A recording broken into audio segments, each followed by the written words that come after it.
बड' लेटेस्ट आपडेटआव बयखौबो बरायबाय। दिनैनि रादाबखौ फरायदों आं प्रमद खाख्लारि।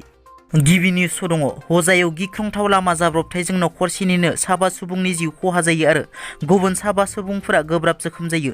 जिउ गोमानाय साबा सुबुंफोरखौ हेलालुद्दिन, आफरिद आलम, मिनास उद्दिन, निजाम उद्दिन आरो निफा जिन्नात होनना सिनायथिनाय जादों। मिथिनो मोननाय बादिब्ला नाजिम उद्दिना कुवेत हादरनिफ्राय न'फारसे गिदिंबोफिननायखौ नखरनि सोद्रोमाफोरा गुवाहाटी बिरखं गाथोनाव लायनो थाङो। बिसोर जयै हजाय जिल्लानि दबकायाव थानाय गावनि गामि कापाहारि फारसे फैबाय थानाय समावनो बे दुखुनांथाव जाथाया जायो। मिथिनो मोननाय बादिब्ला बिसोरो गाखोनाय गारिनि सालायग्राया कन्ट्रल खोमानायनि थाखाय दबका पुलिस थानानि सिङाव थानाय फेलुगुरियाव बे जाथाया जायो। बे जाथायाव साब्रै सुबुङा जायगायावनो जिउ गोमायो आरो गुबुन सासेया फाहामसालियाव लांबाय थानाय समावनो जिउ गोमायो। जोखोम जानाय गुबुन साबा सुबुंफोरखौ GMCHआव थिसननाय जायो।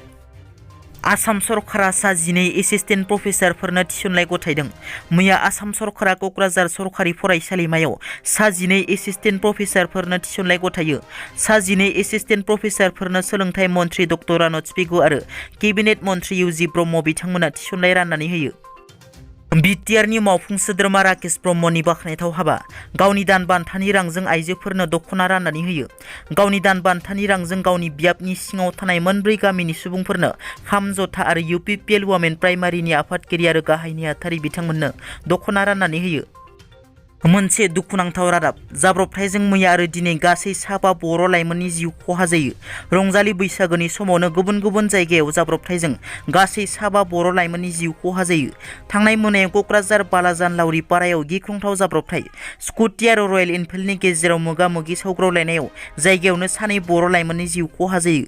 दिनै फुंनि समावबो क'क्राझार जिल्लानि तितागुरियाव गिख्रंथाव बाइकनि जाब्रबथाय जादों।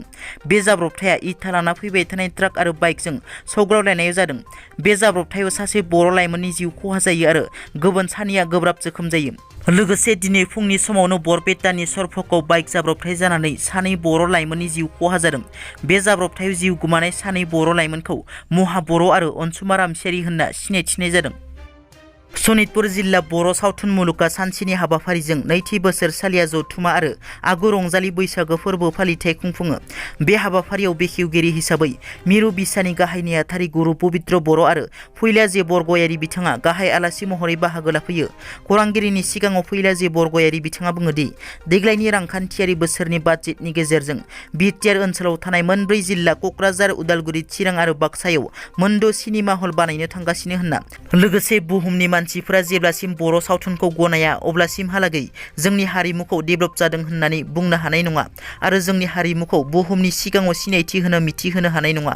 बेनिखायनो क्वालिटिनि गोनां जादों आरो बे क्वालिटिखौ मोननो गोनांब्ला जोंनो गिबियाव सिनेमा दिन्थिनो थाखाय प्लेटफर्मखौ नांग्रोगोन। बेनिखायनो सिनेमा हल थाब्ला सावथुन दिहुनगिरिफोरा सावथुन दिहुननायखौ प्रफेसनेल हिसाबै लागोन होनना।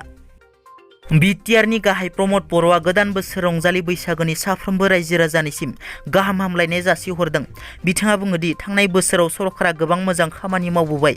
गासै 4,000निबो बांसिन NDFBफोरनो अनसुंथाइ होबाय आरो 274निबो बांसिन केस विथड्र खालामबाय। आसा खालामो बे बोसोरावबो मोजां खामानि जागोनखौ। गिबि खेबनि थाखाय जोंनिफ्राय गोरिब नखरनि फरायसाफोरनो 5,000 राङै अनसुंथाइ महरै होनो हादों होनना। दिनैनि रादाबा एसेनोसै। नोंथांमोना जुदि आंनि चेनेलखौ दासिमबो साबस्क्राइब खालामाखै, अन्नानै साबस्क्राइब खालाम। गोजोन्थों।